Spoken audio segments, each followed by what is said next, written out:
প্রিয় ভিউয়ার্স আসসালামু আলাইকুম। ডিজিটাল ফার্মার ও আমার পেজ প্রতিভা টিচিং সেন্টারের পক্ষ থেকে আপনাদেরকে জানাই অভিনন্দন। তো ভিউয়ার্স, আপনারা জানেন বর্তমানে বড় সিজন শুরু হচ্ছে, বড় মৌসুম। তো অনেক কৃষকই গতবার যারা বায়ার কোম্পানির 6453ST এই ধান বীজটি রোপণ করেছিলেন তারা অনেক লাভবান হয়েছেন, ভালো ফলন পেয়েছেন। তো বায়ার কোম্পানি সেই 6453ST ধান বীজটি বর্তমানে আর বাজারজাত করতেছে না। এখন আপনারা বায়ার কোম্পানি আপনাদের জন্য নতুন আরেকটি চমক নিয়ে আসছেন। এজেট 6585ST বায়ার হাইব্রিড 10। আপনারা দেখতে পাচ্ছেন যে ধানটি খুবই চিকন লম্বাটে মাঝারি। এটার ফলনও STর চেয়ে 6453STর চেয়ে অনেক গুণগত মান আরও বেশি।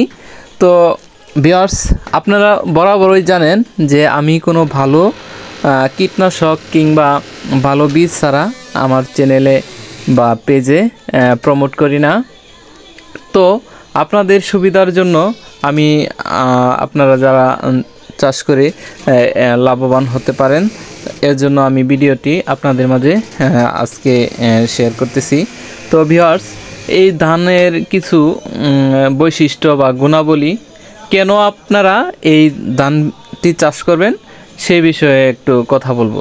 দেখেন, এই যে ধানের গুণাবলীগুলো এখানে তারা খুব সুন্দর করে লিখে দিয়েছেন। তো আমি আপনাদেরকে একটু বোঝার সাথে কথা বলতেছি। তো দেখেন, এজেট 6585ST বায়ার হাইব্রিড 10, যে বাজারে এজেট নামে এটা পরিচিতি ছিল। বাজারে আপনারা যখন ধান বিক্রি করতে যাবেন দেখবেন এজেট নামেই ডাকছে।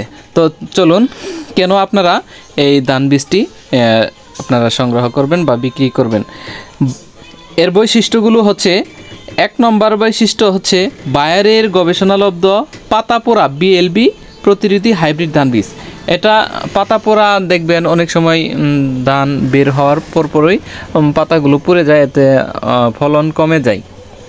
এটাতে এই রোগ হবে না। 2 নম্বর যেই বৈশিষ্ট্যটি হচ্ছে বা গুণটি হচ্ছে, এর চাল লম্বা চিকন চাল, ভাত খেতে খুবই সুস্বাদু, ভাত ঝরঝরে হয়। বাজারেও এর চাহিদা রয়েছে প্রচুর। লম্বা 3 নম্বর যে বৈশিষ্ট্যটি, এর লম্বা শীষটা হবে লম্বা, অধিক দানা থাকবে, ধান ঝরে পড়বে না।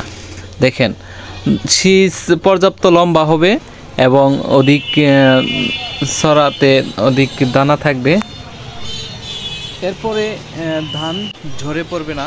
পাকা ধান দেখা যায় অনেক ক্ষেত্রে ঝরে যায়, এতে কৃষকের অনেক ক্ষতি হয়। এক্ষেত্রে সেই সমস্যাটি নেই। উফশি জাতের চেয়ে ফলন অনেক বেশি।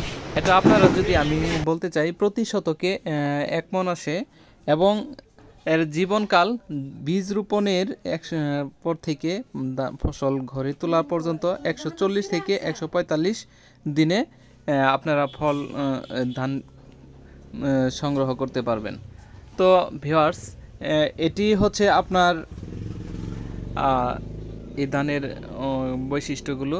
আপনারা যারা বীজ সংগ্রহ করতে চান অবশ্যই স্ক্রিনে দেওয়া নাম্বারে যোগাযোগ করবেন। আর ভিডিওটি যদি আপনাদের সামান্য উপকারে আসে আমার চ্যানেলটি সাবস্ক্রাইব করবেন। ধন্যবাদ সবাইকে।